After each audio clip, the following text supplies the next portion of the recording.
Hi ಎಲ್ರಿಗೂ ನಮಸ್ಕಾರ. ಎಲ್ಲರೂ ಹೇಗಿದ್ದೀರಾ? ಎಲ್ಲರೂ ಚೆನ್ನಾಗಿದ್ದೀರಾ ಅಂತ ಅನ್ಕೋತೀನಿ.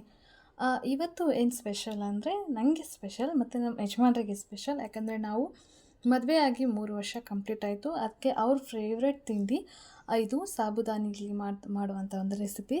ನಾನು ಅದನ್ನು ಅವ್ರಿಗೆ ಇವತ್ತು ಮಾಡಿಕೊಟ್ಟಿದ್ದೆ. ಏನಂದರೆ ಇವತ್ತು ಆ್ಯನಿವರ್ಸರಿ ಇದ್ದರೂ ಅವರಿಗೆ ರಜೆ ಇಲ್ಲ. ಅವ್ರು ಇವತ್ತು ಬೇಗನೆ ಕೆಲಸಕ್ಕೆ ಹೋಗ್ತಾಯಿದ್ದಾರೆ. ದಿನ ಸ್ವಲ್ಪ ಲೇಟಾಗಾದರೂ ಹೋಗ್ತಾಯಿದ್ರು. ಇವತ್ತು ಅದಕ್ಕಿಂತ ಬೇಗನೆ ಹೋಗ್ತಿದ್ದಾರೆ. ನನ್ನ ಮಗಳ ಸಮೇತ ಇವತ್ತು ಇದ್ದಿಲ್ಲ.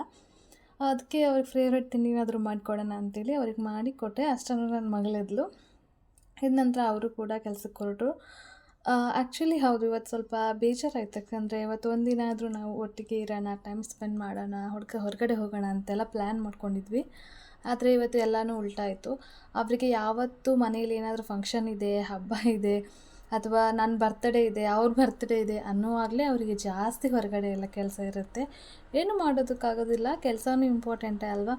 ಹಾಗಂತೇಳಿ ಮನೆಯಲ್ಲಿ ನಮ್ಮ ಸೆಲೆಬ್ರೇಷನ್ ಕೂಡ ಮಿಸ್ ಮಾಡ್ಕೋಬಾರ್ದು ಅಂತೇಳಿ ಅಷ್ಟೇ ಬೇಜಾರಾಯಿತು. ಬಟ್ ಇಟ್ಸ್ ಓಕೆ, ಅವರು ಹೋಗಲಿ ಅಂತೇಳಿ ಕೆಲಸಕ್ಕೆ ಅವರನ್ನು ಖುಷಿಯಿಂದ ಕೆಲಸಕ್ಕೆ ಹೊರಡಿಸಿ ಆನಂತರ ನಾವು ಮನೆಯಲ್ಲಿ ಇಬ್ಬರೇ ಎದ್ದು ಕಸ ಎಲ್ಲ ಗುಡಿಸಿ, ನೆಲ ಒರೆಸಿ, ದೇವರಿಗೆಲ್ಲ ಸ್ನಾನ ಮಾಡಿಕೊಂಡು ದೇವ್ರಿಗೆ ಪೂಜೆ ಮಾಡಿ ಆನಂತರ ನಾವು ತಿಂಡಿ ಮಾಡಿದ್ವಿ. ಒಬ್ಬಳೇ ಇರ್ತೀವಲ್ವ, ಆಗ ತಿಂಡಿ ಮಾಡ್ಕೊಳ್ಳೋದಕ್ಕೆ ತುಂಬಾ ಉದಾಸೀನ ಆಗುತ್ತೆ. ಅದಕ್ಕೆ ಮನೆಯಲ್ಲಿ ಮಂಡಕ್ಕಿ ಇತ್ತು. ಮಂಡಕ್ಕಿಗೆ ಸ್ವಲ್ಪ ಈರುಳ್ಳಿ, ಟೊಮೆಟೊ, ಸೌತೆಕಾಯಿ, ಖಾರ, ಗರಂ ಮಸಾಲ, ನಿಂಬೆ ಹುಳಿ ಎಲ್ಲ ಉಪ್ಪು ಎಲ್ಲ ಹಾಕಿ ಮಿಕ್ಸ್ ಮಾಡಿ ತಿಂದೆ. ಮತ್ತು ಮಗಳಿಗೆ ಸ್ವಲ್ಪ ಅದನ್ನೇ ಒಗ್ಗರಣೆ ಕೊಟ್ಟಿದ್ದೆ ಅವಲಕ್ಕಿಗೆ. ಅವಳು ಟಿ ವಿ ನೋಡ್ತಾಯಿದ್ಲು. ಆದಮೇಲೆ ಸ್ವಲ್ಪ ಕೆಲಸ ಮಾಡಬೇಕಾದ್ರೆ ಟಿ ವಿ ಆನ್ ಮಾಡಿ ಕೊಟ್ಟಿರ್ತೀನಿ. ಯಾಕಂದರೆ ಅವಳು ಎಚ್ಚರ ಇರುವಾಗ ನಮಗೆ ಕೆಲಸ ಮಾಡೋದಕ್ಕಾಗೋದಿಲ್ಲ. ಯಾರೆಲ್ಲ ಚಿಕ್ಕ ವಯಸ್ಸಲ್ಲಿ ಟಾಮ್ ಆ್ಯಂಡ್ ಜೆರ್ರಿ ನೋಡ್ತಾ ಇದ್ರಿ ಅಂತೇಳಿ ಕಮೆಂಟ್ ಮಾಡಿ. ಅದೊಂಥರ ಎಮೋಷನ್ ಅಲ್ವಾ. ಆಮೇಲೆ ಲೇಟಾಗಿ ಬರ್ತೀನಿ ಅಂತ ಹೇಳಿದ್ದು ನಮ್ಮ ಯಜಮಾನ್ರು 3 ಗಂಟೆ ಹೊತ್ತಿಗೆಲ್ಲ ಮನೆಗೆ ಬಂದರು. ಬರಬೇಕಾದ್ರೆ ನನ್ನ ಫೇವ್ರೆಟ್ ಮಸಾಲೆ ದೋಸೆ ಮತ್ತು ಅವ್ರ ಫೇವ್ರೆಟ್ ಬಜ್ಜಿ ತಗೊಂಡು ಬಂದಿದ್ದರು. ಅವ್ರು ಊಟ ಮಾಡಿರಲಿಲ್ಲ ಅಂತೆ ಮಧ್ಯಾಹ್ನ. ನಾನು ಮುಂಚೆನೇ ಕೇಳಿದ್ದೆ ಬರ್ತೀರಿಯಾ ಹೇಳಿ ಅಂತೆಲ್ಲ. ಅವ್ರು ಹೇಳಿರಲಿಲ್ಲ. ಆ್ಯನಿವರ್ಸರಿ ಅಂತೇಳಿ ನನಗೆ ಒಂದು ಚಾಕ್ಲೇಟ್ನೂ ತೊಗೊಂಡು ಬಂದಿದ್ದರು. ಆನಂತರ ಊಟ ಎಲ್ಲ ಮಾಡಿಕೊಂಡು ಸ್ವಲ್ಪ ರೆಸ್ಟ್ ಎಲ್ಲ ಮಾಡಿ ಮನೆಯಲ್ಲೇ ಇದ್ವಿ.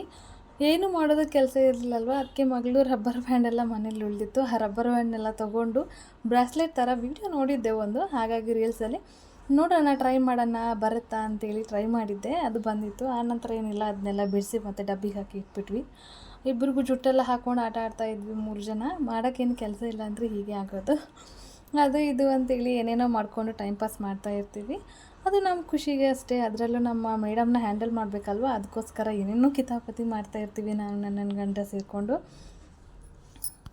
ನಮ್ಮ ಮೇಡಮ್ ಅವ್ರದ್ದು ಈಗ ಆಟ ಬೇರೆ ಬೇರೆ ರೀತಿಯಲ್ಲೇ ನಡೀತಾ ಇದೆ. ಯಾಕೆಂದರೆ ದೊಡ್ಡವಳಾಗ್ತಾ ಹೊಸದನ್ನು ಕಲಿಯೋದು, ಹೊಸದನ್ನು ನೋಡೋದು, ಅದನ್ನು ಎಂಜಾಯ್ ಮಾಡೋದು ಅದನ್ನೆಲ್ಲ ಮಾಡ್ತಾಳೆ. ಅವಳನ್ನ ನೋಡೋದೇ ಒಂಥರ ಖುಷಿ. ಒಬ್ಬೊಬ್ಬಳೇ ಮಲ್ಕೊಂಡು ಆಟ ಆಡೋದು, ಒಬ್ಬೊಬ್ಬಳೇ ಏನೇನೋ ಮಾಡ್ತಾಯಿರೋದು. ನಮ್ಮೊಟ್ಟಿಗೆ ಆಡ್ತಾಳೆ, ಇಲ್ಲ ಅಂತಲ್ಲ. ಆದರೆ ಈಗ ಅವಳು ಒಬ್ಬೊಬ್ಬಳೇ ಆಡೋದನ್ನು ಕಲ್ತಿದ್ದಾಳೆ. ಅದು ಇದು ಆಟ ಸಾಮಾನು ಹಿಡ್ಕೊಂಡು ಎಲ್ಲ. ಆದರೆ ಸ್ವಲ್ಪ ಇವಳ ಬಗ್ಗೆ ಹೆದರಿಕೆ ಏನಂದರೆ, ಸೋಫಾನ ಸ್ವಲ್ಪ ಟಿ ವಿ ಹತ್ತಿರದಲ್ಲಿ ಇರೋದ್ರಿಂದ ಸೋಫಾ ಮೇಲೆ ಹತ್ತಿ ಟಿ ವಿಗೆ ಗುತ್ತಾ ಇರ್ತಾಳೆ. ಅದೇ ಹೆದರಿಕೆ. ಈಗ ಆಲ್ರೆಡಿ ಒಂದು ಸಲ ಹಾಗೆ ಟಿ ವಿನ ಒಡೆದು ಗುದ್ದಿ ಒಮ್ಮೆ ರಿಪೇರಿ ಮಾಡಿಸಿ ಇಟ್ಟಿದ್ದಾಳೆ. ಈಗ ಇನ್ನೊಂದು ಸಲ ಅದೇ ಎಲ್ಲಿ ಕೈ ಕೊಡುತ್ತೋ ಅನ್ನೋದೇ ಭಯ. ಆದರೆ ಪರವಾಗಿಲ್ಲ, ಆಡ್ತಾಳೆ. ಅವಳಿಗೇನೋ ಗೊತ್ತಿಲ್ಲ, ಆ ಸೋಫಾ ಮೇಲೆ ಕುತ್ಕೊಂಡ್ರೇ ಕಂಫರ್ಟಬಲ್ ಆಗಿರ್ತಾಳೆ.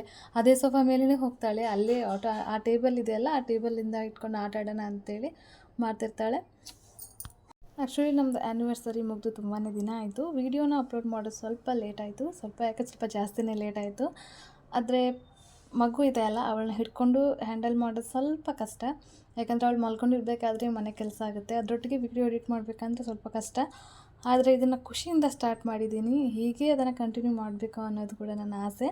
ಹಾಗೆ ಸಂಜೆ ಎಲ್ಲ ಆದಮೇಲೆ ನಾವು ಕೂಡ ರೆಸ್ಟೋರೆಂಟಿಗೆ ಹೋಗಿದ್ವಿ. ಇದು ಬೀಚ್ ಸೈಡಲ್ಲಿರೋ ರೆಸ್ಟೋರೆಂಟ್. ಗೊತ್ತಿತ್ತು ನನಗೆ ಹೋಗಬೇಕಾದ್ರೇ ಇದು ಬೀಚ್ ಸೈಡಲ್ಲಿರೋ ರೆಸ್ಟೋರೆಂಟ್ ಅಂತ. ಆದರೆ ಫಸ್ಟ್ ಟೈಮ್ ನಾವಿಲ್ಲಿ ಹೋಗಿದ್ದು. ಆ್ಯಕ್ಚುಲಿ ಆ್ಯಂಬಿಯನ್ಸ್ ಎಲ್ಲ ತುಂಬಾ ಚೆನ್ನಾಗಿದೆ. ಹೋಟೆಲ್ ಎಷ್ಟು ಚೆನ್ನಾಗಿ ಮೇಂಟೈನ್ ಮಾಡಿದ್ದಾರೆ ಅಂದರೆ, ನನಗೆ ಈ ಡೆಕೋರೇಷನ್ ಐಟಮ್ಸು ಒಳ್ಳೆ ಆ್ಯಂಬಿಯನ್ಸೆಲ್ಲ ಇದ್ದರೆ ತುಂಬಾ ಖುಷಿ ಆಗೋದು. ನಂಗೆ ಮನೇಲಿ ಹಾಗೆ ತುಂಬಾ ಆರ್ಗನೈಸ್ ಆಗಿ ಇಡಬೇಕು ಅನ್ನೋದು ನನಗೆ ಆಸೆ. ಹಾಗಾಗಿ ಎಲ್ಲಾದರೂ ಹೊರಗಡೆ ಹೋದಾಗ ಫಸ್ಟ್ ಅದನ್ನೇ ನೋಡ್ತಾ ಇರ್ತೀನಿ, ಆ್ಯಂಬಿಯನ್ಸ್ ಹೇಗಿದೆ, ಅಲ್ಲಿ ಏನೇನೆಲ್ಲ ಇಟ್ಟಿದ್ದಾರೆ, ಏನಿಟ್ಟರೆ ಚೆನ್ನಾಗಿ ಕಾಣಿಸುತ್ತೆ, ಏನೇನೆಲ್ಲ ಇಡ್ಬೋದು ಅಂತೆಲ್ಲ. ನಂಗೆ ತುಂಬಾ ಇಷ್ಟ ಆಯಿತು ಹೋಟೆಲ್. ಟೇಸ್ಟ್ ಕೂಡ ಹಾಗೆ ತುಂಬಾ ಚೆನ್ನಾಗಿತ್ತು. ಆ್ಯಕ್ಚುಲಿ ಈ ಸಲ ನಾವು ಟ್ರೈ ಮಾಡಿದ್ದು ಸ್ವಲ್ಪ ಬೇರೆ ಬೇರೆ ಥರ ಫುಡ್ಸ್ ಅಂದರೆ ತಿನ್ನದೇ ಇರೋವಂಥ ಫುಡ್ ಅಲ್ಲ, ತಿನ್ನೋವಂಥ ಫುಡ್ಡೇ. ಫಸ್ಟಿಗೆ ಸೂಪ್ ಆರ್ಡ್ರ್ ಮಾಡಿದ್ವಿ, ಚಿಕನ್ ಸೂಪ್. ಚೆನ್ನಾಗಿತ್ತು ಆ್ಯಕ್ಚುಲಿ. ತುಂಬ ನನಗೆ ಸೂಪ್ ಅಂದರೆ ನನಗೆ ಸೂಪ್ ಅಂದರೆ ಇಷ್ಟ. ಅದರಲ್ಲೂ ಸ್ಪೈಸಿ ಸೂಪ್ ಅಂದರೆ ತುಂಬಾ ಇಷ್ಟ. ನಾನು ಸ್ಪೈಸಿನೇ ಆರ್ಡ್ರ್ ಮಾಡಿದ್ದು. ಬಟ್ ಇದು ನಮಗೇನು ಬೇಕು ಅಷ್ಟು ಸ್ಪೈಸಿನ ರೀಚ್ ಮಾಡಿರಲಿಲ್ಲ. But taste wise is okay, good. ಅದ್ರ ಜೊತೆ ನಮ್ಮ ಮೇಡಮ್ಗೋಸ್ಕರ ಪಾಪಡ್ ಫ್ರೀ ಸಿಕ್ಕಿತ್ತು, ಅದನ್ನು ತಿಂತಾ ಇದ್ದಾಳೆ. ಅವಳಿಗೆ ಈ ಥರದ್ದೆಲ್ಲ ಕುರುಕಲು ತಿಂಡಿ ಅಂದರೆ ಸಾಕು, ಅವಳಿಗೆ ತುಂಬಾ ಇಷ್ಟ ಅವಳಿಗೆ. ಆದರೆ ಇವಳನ್ನ ಕರ್ಕೊಂಡು ಊಟ ಮಾಡೋದಿದೆಯಲ್ಲ, ಅದು ಕಷ್ಟ. ಇವಳನ್ನ ಎಲ್ಲಿಗಾದರೂ ಕರ್ಕೊಂಡು ಹೋದಾಗೆಲ್ಲ ಅನ್ಸುತ್ತೆ ಇನ್ನೊಂದು ಸಲ ಹೋಗಬಾರ್ದಪ್ಪ ದೇವರೇ ಅಂತೇಳಿ. ಆದರೆ ಏನು ಮಾಡೋದು, ಅವಳನ್ನ ಕರ್ಕೊಂಡು ಹೋಗಲೇಬೇಕು, ಅವಳು ನಮ್ಮ ಜೊತೆ ಇರಲೇಬೇಕು. ಅವಳನ್ನ ಬಿಟ್ಟು ಹೋಗೋದಂತೂ ಅಷ್ಟು ಸಾಧ್ಯ ಇಲ್ಲ. ನಮ್ಮ ಮೇಡಮ್ ಅವರು ಏನು ತಿನ್ನೋದೂ ಇಲ್ಲ, ತಿನ್ನೋರಿಗೂ ತಿನ್ನೋದಕ್ಕೂ ಬಿಡೋದಿಲ್ಲ, ಅಷ್ಟು ಗಲಾಟೆ ನಮ್ಮ ಮೇಡಮ್ದು. ಅದರಲ್ಲೂ ಆ ಟೇಬಲ್ ಮೇಲಂತೂ ಕುತ್ಕೊಂಡ್ಬಿಟ್ಟಿದ್ಲು. ಅದು ಕೂತ್ಕೊಂಡ್ರೆ ಸುಮ್ಮನೆ ಕೂತ್ಕೊಳ್ತಾಳೆ ಅಂದರೆ ಅದೂ ಇಲ್ಲ, ಸ್ಪೂನ್ ಇಟ್ಕೊಳ್ಳೋದು, ಅದು ಇಟ್ಕೊಳ್ಳೋದು, ಎಷ್ಟೆಲ್ಲ ಗಲಾಟೆ ಮಾಡ್ತಾಯಿದ್ದಿಲ್ಲ ಅಂದರೆ ಅವಳನ್ನ ಕಂಟ್ರೋಲ್ ಮಾಡೋದೇ ತುಂಬಾ ಕಷ್ಟ ಆಗಿಬಿಟ್ಟಿತ್ತು. ಆ್ಯಕ್ಚುಲಿ ಇದ್ರ ಪಾಪಡ್ ಏನು ಕೊಟ್ಟಿದ್ರಲ್ಲ, ಅದರೊಟ್ಟಿಗೆ 2 ಚಟ್ನಿ ಕೊಟ್ಟಿದ್ದರು. ಆ್ಯಕ್ಚುಲಿ ಆ ಚಟ್ನಿನೇ ತುಂಬ ಟೇಸ್ಟಾಗಿತ್ತು. ಅದರಲ್ಲೂ ಆ ಗಾರ್ಲಿಕ್ ಚಟ್ನಿ ಅಂತೂ ಸಖತ್ತಾಗಿತ್ತು, ಸ್ಪೈಸಿಯಾಗಿ. ನೆಕ್ಸ್ಟ್ ನಾವು ಆರ್ಡರ್ ಮಾಡಿದ್ದು chicken peri peri tikka masala ಏನೋ ಆರ್ಡರ್ ಮಾಡಿದ್ದು.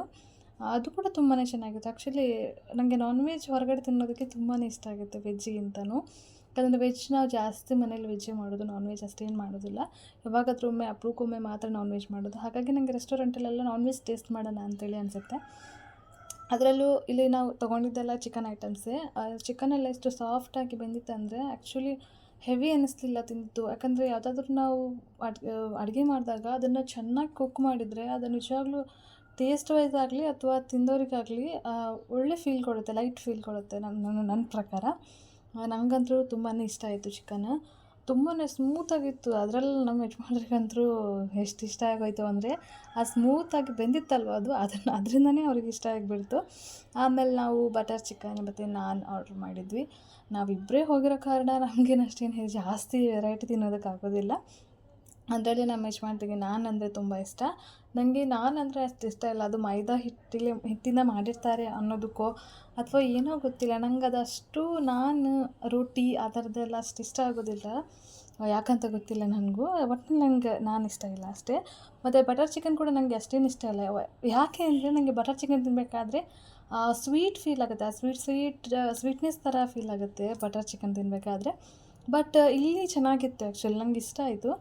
ಅದರಲ್ಲೂ ನಮ್ಮ ಮೇಡಮ್ನವ್ರನ್ನ ಕರ್ಕೊಂಡು ತಿನ್ನಬೇಕಲ್ವ, ಆ ಟೇಸ್ಟ್ ಇತ್ತೋ ಇಲ್ವೋ, ಒಟ್ಟಿನಲ್ಲಿ ಯಾವಾಗ ತಿಂದು ಮುಗಿಸಿ ಎದ್ದು ಹೋಗ್ತೀವಿ ಅನ್ನೋದಷ್ಟೇ ತಲೆಯಲ್ಲಿರುತ್ತೆ. ಅಷ್ಟು ಗಲಾಟೆ ಮಾಡ್ತಿರ್ತಾಳೆ ನನ್ನ ಮಗಳು. ಆದರೆ ಇವಳನ್ನ ಕರ್ಕೊಂಡು ಊಟ ಮಾಡೋದು ಆ್ಯಕ್ಚುಲಿ ಖುಷಿಯಾಗಿರುತ್ತೆ, ಆದರೆ ಒಂದು ಕಡೆ ಕಷ್ಟನೂ ಕೂಡ. ಆದಮೇಲೆ ನೀರು ಅದು ಇದು ಅಂತೇಳೆಲ್ಲ ಕುಡಿಸಿ ಅವಳನ್ನ ಸಮಾಧಾನ ಮಾಡಿ ಟೇಬಲ್ ಮೇಲೆ ನೋಡ್ಬೇಕು. ನಾವು ಬಂದಾಗ ಟೇಬಲ್ ಮೇಲೆ ಎಷ್ಟೆಲ್ಲ ಇತ್ತಲ್ವ, ಈಗ ನೋಡಿ ಒಂದು ಐಟಮು ಟೇಬಲ್ ಮೇಲಿಲ್ಲ. ಯಾಕಂದರೆ ಇವಳು ಕಾಟಕ್ಕೆ ನಾವೇ ತೆಗೆದು ಅವ್ರ ಕೈಲಿ ಕೊಡ್ತಾಯಿದ್ವಿ. ಪಾಪ ಅವ್ರು ತೊಗೊಂಡೋಗಿ ಬೇರೆ ಟೇಬಲ್ ಮೇಲೆ ಇಡ್ತಾಯಿದ್ರು. ಯಾಕಂದರೆ ಅವಳನ್ನ ಕಂಟ್ರೋಲ್ ಮಾಡೋದು ತುಂಬಾ ಕಷ್ಟ. ಅವಳು ತುಂಬಾ ತಂಟೆ ಇದ್ದಾಳೆ. ಆ್ಯಕ್ಚುಲಿ ಹೇಳ್ತಾರಲ್ವ, ಹುಡುಗರು ತುಂಬಾ ಗಲಾಟೆ ಮಾಡ್ತಾರೆ ಅಂತೇಳಿ. ನಿಜವಾಗ್ಲೂ ಇಲ್ಲಪ್ಪ, ಹುಡುಗಿರು ಅದಕ್ಕಿಂತ ಡಬಲ್ ಆಗಿ ಗಲಾಟೆ ಮಾಡ್ತಾರೆ. ಹುಡುಗಿರು ನಾವು ಅನ್ಕೋತೀವಿ ಹೆಣ್ಮಕ್ಳು ಪಾಪ ಇರ್ತಾರೆ, ಸುಮ್ಮನೆ ಅವ್ರ ಪಾಡಿಗೆ ಅವ್ರು ಆಡ್ತಾರೆ. ಇಲ್ಲ, ಇವಳು ಹುಡುಗರೇ ಎಷ್ಟೋ ಬೆಟರ್ ಅನ್ನಿಸ್ತಾರೆ ನನಗೆ ಇವಳು ನೋಡಬೇಕಾದ್ರೆ. ಕೆಲವೊಂದು ಗಂಡು ಮಕ್ಕಳೇ ಎಷ್ಟೋ ಸೈಲೆಂಟಲ್ಲಿ ಇರ್ತವೆ, ಕೆಲವೊಂದು ಮಾತ್ರನೇ ತಂಟೆ ಮಾಡೋದು. ಆ ಹೆಣ್ಮಕ್ಳಲ್ಲಿ ಜಾಸ್ತಿ ಹೆಣ್ಮಕ್ಳು ತಂಟೆ ಮಾಡೋದು ಅಂತ ಅನಿಸುತ್ತೆ ನನಗೆ. ಇವಳಂತರೂ ಸಿಕ್ಕಾಪಟ್ಟೆ ತಂಟೆ. ಅದಕ್ಕೆ ಅವಳು ಆಡಲಿ ಅಂತೇಳಿ ಒಂದು ಸ್ಪೂನ್ ತಂದು ಕೂಡ ಕೊಟ್ಟಿದ್ದರು. ಅದನ್ನು ನೋಡಿ ಡ್ಯಾನ್ಸ್ ಎಲ್ಲ ಮಾಡ್ತಾಯಿದ್ಲು. ಆದಮೇಲೆ ಲಾಸ್ಟಿಗೆ ನಾವು ಕೂಡ ಐಸ್ ಕ್ರೀಮ್ ತಿಂದ್ವಿ. ನಮ್ಮ ಮೇಡಮ್ ಅವರಿಗೆ ಐಸ್ ಕ್ರೀಮ್ ಅಂದರೆ ತುಂಬ ಇಷ್ಟ ಅಲ್ವಾ. ಐಸ್ ಕ್ರೀಮ್ ತಿಂತೀಯಾ? ಐಸ್ ಕ್ರೀಮ್ ತಿಂತೀಯಾ? Ice cream ತಿಂತೀಯಾ?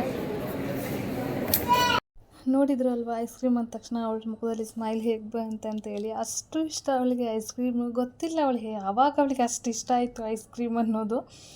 ನಾವು ಅಷ್ಟೇನು ಜಾಸ್ತಿ ಯಾವಾಗಲೂ ಐಸ್ ಕ್ರೀಮ್ನ ತೊಗೊಂಡು ಬಂದು ಮನೇಲಿ ತಿನ್ನೋದಿಲ್ಲ. ಬಟ್ ಅವಳಿಗೆ ಯಾವಾಗ ಐಸ್ ಕ್ರೀಮ್ ಅಂದರೆ ಇಷ್ಟ ಆಯ್ತು ಅಂತ ನನಗೆ ಗೊತ್ತಾಗಲಿಲ್ಲ ಕೆಲವು ಸಲ. ಅದರಲ್ಲಿ ಕ್ಯಾಂಡಿ ಎಲ್ಲ ಇಷ್ಟ ಆಗೋದಿಲ್ಲ, ನಾರ್ಮಲ್ ಚಾಕ್ಲೇಟ್ ಐಸ್ ಕ್ರೀಮ್ಸ್ ಅದೆಲ್ಲ ಅಂದರೆ ಇಷ್ಟ ಆಗುತ್ತೆ. ಐಸ್ ಕ್ರೀಮ್ ಒಂದು ಚೆನ್ನಾಗಿ ಕುತ್ಕೊಂಡು ಆರಾಮದಲ್ಲಿ ತಿಂದಳು, ನಮಗೂ ತಿನ್ನೋದಕ್ಕೆ ಬಿಟ್ಲು. ನಾವು ಮುಂಚೆ ಎಲ್ಲ ಹೊರಗಡೆ ಹೋದರೆ ಹೆಚ್ಚಾಗಿ ಫೋಟೋಸ್ನೆಲ್ಲ ತೊಗೊಳ್ತಾ ಇದ್ವಿ, ಪ್ಲೇಸ್ದಾಗಲಿ ಅಥವಾ ನಮ್ಮದಾಗಲಿ. ಫೋಟೋಸೆಲ್ಲ ಜಾಸ್ತಿ ತೊಗೊಳ್ತಾ ಇದ್ವಿ, ಸೆಲ್ಫೀಸ್ ಎಲ್ಲ. ಆದರೆ ಗೊತ್ತಿಲ್ಲ, ನನ್ನ ಮಗಳು ಹುಟ್ಟಿದ ಮೇಲಿಂದ ನಾವು ಫೋಟೋಸ್ ತೊಗೊಳ್ಳೋದೇ ಕಡಿಮೆ ಆಗಿದೆ. ನಮ್ಮ ಫೋಟೋನೇ ನಾವು ತೊಗೊಳ್ಳೋದು ಕಡಿಮೆ ಆಗಿದೆ. ಮುಂಚೆ ಎಲ್ಲ ತುಂಬಾ ಕ್ರೇಜಿತ್ತು ಸೆಲ್ಫಿ ತೊಗೊಳ್ಳೋದು. ನಾನು ಅಷ್ಟೇ ಅಲ್ಲ, ನನ್ನ ಗಂಡನ ಜೊತೆ ಸೆಲ್ಫಿ ಫೋಟೋಸು ಹುಚ್ಚಿಡ್ಬಿಟ್ಟಿತ್ತು. ಬಟ್ ಈಗೀಗ ನಾನು ನನ್ನ ಗಂಡ ಸೆಲ್ಫಿ ತೊಗೊಳ್ಳೋದು, ಫೋಟೋ ತೊಗೊಳ್ಳೋದನ್ನೇ ಬಿಟ್ಬಿಟ್ಟಿದ್ದೀವಿ. ಯಾವಾಗ ನೋಡಿದ್ರೆ ಅವಾಗ ಬರೀ ನನ್ನ ಮಗಳದ್ದೇ ಫೋಟೋ ತೆಗಿಯೋದು, ಯಾವಾಗಲೂ ಅವಳದ್ದೇ ವೀಡಿಯೋ ಮಾಡೋದು ಬರೀ ಇದೆ. ಅದಕ್ಕೆ ಎಲ್ಲರೂ ಸೇರ್ಕೊಂಡು ಒಂದು ಫೋಟೋ ತೊಗೊಳ್ಳೋಣ ಅಂತೇಳಿ, ನಾನು ಫೋಟೋ ತೊಗೊಳ್ಳೋಣ ಅಂತೇಳಿ ಕುತ್ಕೊಂಡ್ರೆ ನನ್ನ ಮಗಳು ಒಂದು ಫೋಟೋಗೂ ಚೆನ್ನಾಗಿ ನಿಲ್ತಾನೆ ಇರಲಿಲ್ಲ. ಗಲಾಟೆ ಗಲಾಟೆ ಗಲಾಟೆ ಗಲಾಟೆ. ಅವಳ ಗಲಾಟೆನೇ ಅದಕ್ಕೆ, ಅವಳ ಗಲಾಟೆ ಸಾಕಾಗಿನೇ ಅದಕ್ಕೆ ಅಂತೇಳಿ ಒಂದು ವೀಡಿಯೋ ರೀಲ್ಸ್ ಮಾಡಿ ಹಾಕಿದ್ನಲ್ವ, ಅದಕ್ಕೆ ತುಂಬಾ ಗಲಾಟೆ ಮಾಡ್ತಾಳೆ. ಮತ್ತು ನಗೋದು ಅವಳ ಸ್ಮೈಲ್ಗೆ ತುಂಬ ಜನ ಇದ್ದಾರೆ. ಅವಳು ಎಷ್ಟು ಚೆನ್ನಾಗಿ ನಗ್ತಾಳೆ, ಎಷ್ಟು ಚೆನ್ನಾಗಿ. ಅದಕ್ಕೆ ನಮ್ಮ ಮನೆಯಲ್ಲೆಲ್ಲ ಹೇಳ್ತಿರ್ತಾಳೆ, ಅವಳಿಗೆ ದೃಷ್ಟಿ ಆಗ್ತೆ, ಸುಮ್ಮನೆ ವೀಡಿಯೋಸ್ ಎಲ್ಲ ಹಾಕಬೇಡ, ವೀಡಿಯೋ ಮಾಡಬೇಡ, ಅವಳದು ನಿಮ್ಮದು ನೀವು ಮಾಡೋಕ್ಕೊಳ್ಳಿ ಬೇಕಿದ್ರೆ, ಅವಳದೆಲ್ಲ ಮಾಡೋಕ್ಕೆ ವೀಡಿಯೋ ಮಾಡೋದಕ್ಕೆ ಹೋಗಬೇಡಿ ಅಂತೇಳಿ. ಫೈನಲಿ ನಮ್ಮ ಐಸ್ ಕ್ರೀಮ್ ಬಂತು, ಆರ್ಡರ್ ಮಾಡಿದ್ದು ನೋಡಿ. ತಾಯಿ ಇಬ್ಬರು ಸೇರಿಕೊಂಡು ಅವಳಿಗೆ ತಿನ್ನಿಸ್ತಾ ಇದ್ದೀವಿ. ಅವಳಿಗೆ ಮಾತ್ರ ಖುಷಿ ಐಸ್ ಕ್ರೀಮು. ಸ್ಟಾರ್ಟಿಂಗಲ್ಲಿ ಒಂಥರ ಮಾಡಿದ್ಲು ಮುಖ, ಆದರೆ ಈಗ ಮತ್ತೆ ನೋಡಿ ಹೇಗೆ ತಿಂತಿದ್ದಾಳೆ ಅಂತೇಳಿ. ಅಷ್ಟು ಖುಷಿ ಅವಳಿಗೆ. ಅದು ಐಸ್ ಇರುತ್ತೆ, ಕೋಲ್ಡ್ ಇರುತ್ತೆ ಅಂತೇಳಿ ಅವಳಿಗೆ ಇಷ್ಟನಾ, ಅಥವಾ ಆ ಟೇಸ್ಟ್ ಅವಳಿಗೆ ಇಷ್ಟನಾ, ಅಥವಾ ಟೆಕ್ಸ್ಚರ್ ಇಷ್ಟನಾ ಗೊತ್ತಿಲ್ಲ, ಒಟ್ಟಿನಲ್ಲಿ ಅವಳಿಗೆ ಇಷ್ಟ. ಅವಳನ್ನ ಕರ್ಕೊಂಡು ತಿಂದ್ಕೊಂಡು ನಾವು ಬರೋ ಅಷ್ಟರಲ್ಲಿ ನಮ್ಮ ಜೀವ ಮೇಲೆ ಹೋಗಿ ಬಂತು. ನಾವು ಆ್ಯಕ್ಚುಲಿ ಇವ್ರು ಎಂಟ್ರೆನ್ಸಲ್ಲಿ ನಾವು ಬರಬೇಕಾದ್ರೆ ಇವ್ರು ಹಾಡ್ತಾಯಿದ್ರು ಇಲ್ಲಿ ಕೂತ್ಕೊಂಡು. ನಾನು ಅವ್ರು ನೋಡೇ ಇಲ್ಲ. ಇದು ಆ್ಯಕ್ಚುಲಿ ವೀಡಿಯೋನ ನಾನು ಲಾಸ್ಟಲ್ಲಿ ಮಾಡಿದ್ದು. ನಾವು ಊಟ ಮಾಡ್ತಿರ್ಬೇಕಾದ್ರೂ ಸಾಂಗ್ ಕೇಳಿಸ್ತಾನೆ ಇತ್ತು. ನಾನು ಅಂದ್ಕೊಂಡೆ ಸಾಂಗ್ ಪ್ಲೇ ಮಾಡಿದ್ದಾರೆ ಅಂತೇಳಿ, ನಾರ್ಮಲ್ಗೆ ಬೇರೆ ರೆಸ್ಟೋರೆಂಟಲ್ಲೆಲ್ಲ ಇರುತ್ತಲ್ವ ಆ ಥರ ಪ್ಲೇ ಮಾಡಿದ್ದಾರೆ ಅಂತ. ಬಟ್ ಮತ್ತೆ ನೋಡಬೇಕಾದ್ರೆ ಊಟ ಮಾಡ್ಕೊಂಡು ವಾಪಸ್ ಬರಬೇಕಾದ್ರೆ ನೋಡಿದ್ದು ನಾನು, ಇವರು ಇಲ್ಲಿ ಕುತ್ಕೊಂಡು ಹಾಡ್ತಾ ಇದ್ದಾರೆ. ಎಷ್ಟು ಚೆನ್ನಾಗಿ ಹಾಡ್ತಾಯಿದ್ರು ಅಂದರೆ ಅನಿಸ್ತಾನೆ ಇರಲಿಲ್ಲ ಯಾರೋ ಒಬ್ರು ಸಿಂಗರ್ ಇಲ್ಲಿ ಕುತ್ಕೊಂಡು ಹಾಡ್ತಿದ್ದಾರೆ ಅಂತೇಳಿ. ನ್ಯಾಚುರಲ್ ಆಗಿ ಪ್ಲೇ ಮುಗಿದು ವೀಡಿಯೋ ಅಥವಾ ಆಡಿಯೋನ ಪ್ಲೇ ಮಾಡ್ತಾ ಥರ ಇತ್ತು. ಮತ್ತು ಹೊರಗಡೆ ನೋಡಿ ಎಷ್ಟು ವೆರೈಟೀಸ್ ಆಫ್ ಫಿಶಸ್ಸು, ಡೆಸರ್ಟ್ಸ್ ಎಲ್ಲ ಇದೆ, ಕೇಕೆಲ್ಲ ಚೆನ್ನಾಗಿತ್ತು. ಆ್ಯಕ್ಚುಲಿ ಇದು ರೆಸ್ಟೋರೆಂಟ್ ಬೀಚ್ ಸೈಡಲ್ಲಿ ಇರೋದು ಅಂತೇಳಿ ನನಗೆ ಈ ಸೈಡಲ್ಲಿ ಹೊರಗಡೆ ಬಂದಾಗಲೇ ಗೊತ್ತಾಗಿದ್ದು. ಇದು ಈ ಸೈಡಲ್ಲಿ, ಇನ್ನೊಂದು ಸೈಡ್ ನಾವು ಸ್ವಲ್ಪ ಒಂದು ರೌಂಡ್ ಹಾಕ್ಕೊಂಡು ಬರೋಣ, ಏನೆಲ್ಲ ಇದೆ, ಹೇಗಿದೆ ಹೋಟೆಲ್ ಅಂತೇಳಿ ನೋಡ್ಕೊಂಡು ಬರೋಣ, ನೋಡ್ಕೊಂಡು ಬರೋಣ ಅಂತೇಳಿ ಹೊರಗಡೆ ಬಂದಿದ್ವಿ. ಹೊರಗಡೆ ಕೂಡ ಊಟ ಮಾಡ್ಬೋದು ಎಲ್ಲ. ಮತ್ತು ಇಲ್ಲಿ ಪಾರ್ಟಿ ಹಾಲೆಲ್ಲ ಇದೆ, ಸಣ್ಣದು ಬರ್ತ್ಡೇ ಸೆಲೆಬ್ರೇಷನ್ ಎಲ್ಲ ಇದೆ. ಮತ್ತು ಈ ಫ್ರೇಮ್ ನೋಡಿ ಎಷ್ಟು ಚೆನ್ನಾಗಿದೆ ಅಲ್ವಾ. ಆ್ಯಕ್ಚುಲಿ ಇಲ್ಲಿ ಹಗಲೊತ್ತಲ್ಲಿ ಬಂದರೆ ಆ ಕಡೆಯಿಂದ ಬೀಚ್ ಇದೆ, ಆ ಫ್ರೇಮ್ ಹಿಂದ್ಗಡೆಯಿಂದ ಅಲ್ಲಿ ಬೀಚ್ ಕಾಣಿಸುತ್ತೆ ಅನಿಸುತ್ತೆ. ಆ್ಯಕ್ಚುಲಿ ಚೆನ್ನಾಗಿ ಕಾಣಿಸ್ಬೋದು ಹಗಲೊತ್ತಲ್ಲಿ ಹೋದರೆ.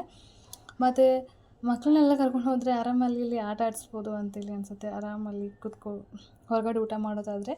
ನನ್ನ ಮಗಳಂತೂ ಈ ಕಡೆ ಬಂದಮೇಲೆ ತುಂಬಾ ಎಂಜಾಯ್ ಮಾಡ್ತಾಯಿದ್ಲು, ಓಡೋದು ಆ ಕಡೆ ಈ ಕಡೆ ಅಂತೇಳಿ. ಅದಕ್ಕೆ ನಾನಂತರೂ ಓಡಾಡೋದಿಲ್ಲ, ಬೇಕಿದ್ರೆ ನೀವು ಓಡಾಡಿ ಅಂತ ಅಂದ್ಕೊಂಡು ನಾನು ಸುಮ್ಮನೆ ನಿಂತ್ಕೊಂಡ್ಬಿಟ್ಟಿದ್ದೆ.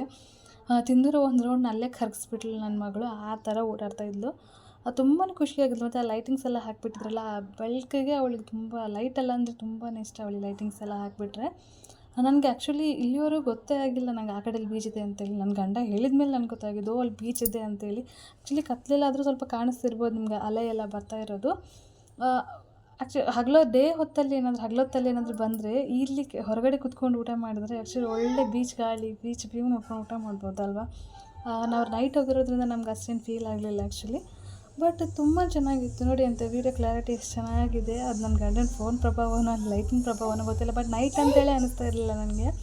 ಅಷ್ಟು ಒಳ್ಳೆ ಆಗಿತ್ತು. ಆ್ಯಂಬಿಯನ್ಸ್ ಆಗಲಿ, ಟೇಸ್ಟ್ ಆಗಲಿ, ಫುಡ್ ಆಗಲಿ, ಅವ್ರ ಹೋಟೆಲ್ನ ಮೇಂಟೈನ್ ಮಾಡ್ಕೊಂಡಿರೋದಾಗಲಿ ಎಲ್ಲವೂ ಚೆನ್ನಾಗಿತ್ತು. ನಂಗೆ ಇಷ್ಟ ಆಯಿತು. ನಂಗೆ ಆ್ಯಕ್ಚುಲಿ ಹೀಗೆ ರೆಸ್ಟೋರೆಂಟಲ್ಲೆಲ್ಲ ತುಂಬ ನೀಟಾಗಿ ಚೆನ್ನಾಗಿದ್ದರೆ ನಂಗೆ ತುಂಬಾ ಖುಷಿ ಆಗೋದು. ಒಂಥರ ಏನೋ ನನಗೆ ಸ್ಪೆಷಲ್ ಫೀಲ್ ಆ ಥರ ಎಲ್ಲ ಇದ್ದರೆ.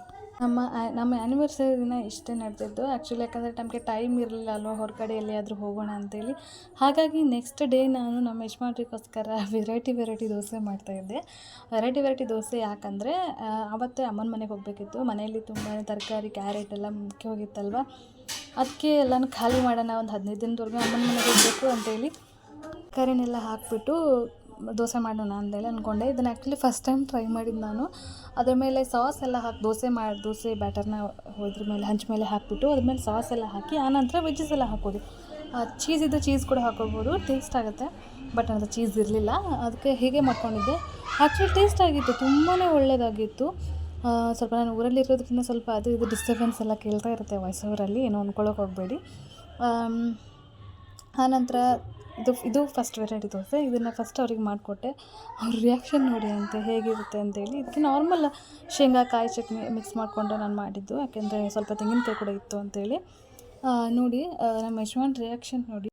ಅವರಿಗೆ ಯಾವ ಥರ ವೆರೈಟಿ ಫುಡ್ ಕೊಟ್ಟರು, ಯಾವ ಫುಡ್ಡೇ ಕೊಟ್ಟರು, ಜ್ಯೂಸ್ ಕೊಟ್ರೂ ಅಷ್ಟೇ ಒಂದೇ ರಿಯಾಕ್ಷನ್ ಬರೋದು ಅವರು ಯಾವಾಗಲೂ. ಅದಕ್ಕೆ ನಾನು ಹೇಳ್ತಿರ್ತೀನಿ, ನೀವು ಯಾಕೆ ಯಾವಾಗಲೂ ಅದೊಂದೇ ರಿಯಾಕ್ಷನ್ ಕೊಡ್ತೀರ, ಅದನ್ನು ಬಿಟ್ಟು ಬೇರೆ ರಿಯಾಕ್ಷನ್ ಬರೋದಿಲ್ವಾ ನಿಮ್ಮ ಮುಖದಲ್ಲಿ ಅಂತೇಳಿ.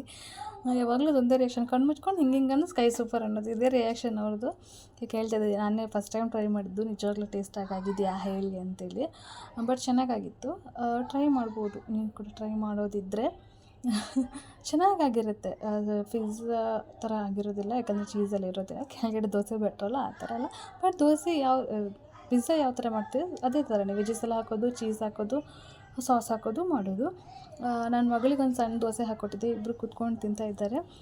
ಅವರು ಚಟ್ನಿ ನೆಕ್ಸ್ಬಿಟ್ರು, ಅವಳಿಗೆ ಖಾರ ಐತೆ ಅದು ಚಟ್ನಿ. ಅದಕ್ಕೆ ನೆಕ್ಸ್ಟ್ ಇನ್ನೊಂದು ಬೈಟ್ ತಿಂತಾನೇ ಇರಲಿಲ್ಲ ಅವಳು. ಖಾರ ತಿಂತಾಳೆ, ಬಟ್ ಭಾಳ ಜಾಸ್ತಿ ಓವರಾಗಿ ತುಂಬಾ ಖಾರ ತಿನ್ನೋದಿಲ್ಲ. ನೆಕ್ಸ್ಟ್ ಇನ್ನೊಂದು ದೋಸೆ ಮಾಡಿದ್ದೆ. ಮನೇಲಿ ಮೊಟ್ಟೆ ಇತ್ತು ಸ್ವಲ್ಪ, ಅದಕ್ಕೆ ಅದರ ಮೊಟ್ಟೆ ಕೂಡ ಖಾಲಿ ಮಾಡೋಣ